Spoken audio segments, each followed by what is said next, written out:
Sur instruction du ministre de la fonction publique, le secrétaire général du dit ministère a procédé ce lundi 2 septembre 2019 à la remise des fiches d'enrôlement aux responsables des administrations en présente bien entendu des partenaires sociaux. Madame Issa Épouse Yanga a profité de cette rencontre pour décliner avec ses hôtes des modalités pratiques entourant cette opération d'enrôlement. Déjà, la séance de travail consiste à voir avec les responsables d'administration donc les modalités de la partie déploiement qui doit se faire dans quelques jours. Il s'agit donc de voir les différentes étapes même de ce recensement-là. Donc avec la distribution des fiches, le recensement, avec la collecte de données biométriques et puis la partie technique qui nous revient, donc le traitement de ces données-là.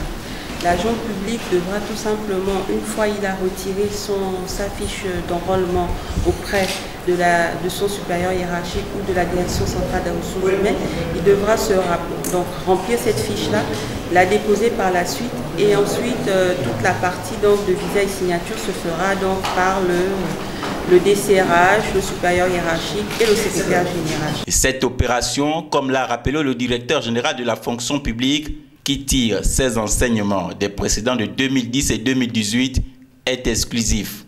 Il va au-delà des agents régulièrement rémunérés.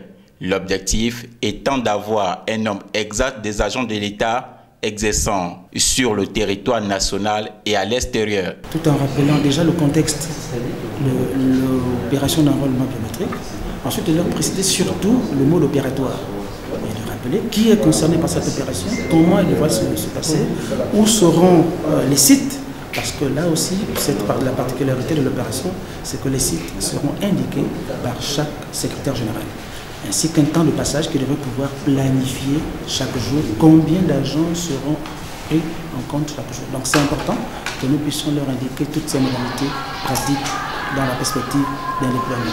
Et nous revenons là-dessus. Comment va se dérouler l'opération proprement dit?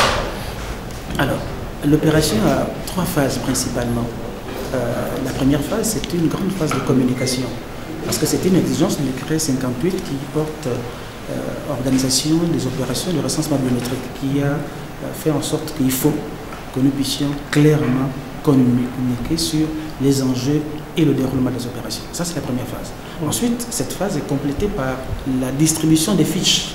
Dès lundi prochain, les agents fonctionnaires pourront retirer leurs fiches tout en ayant la possibilité de se connecter sur le site d'information mis à leur disposition pour plus d'informations relatives à cette opération.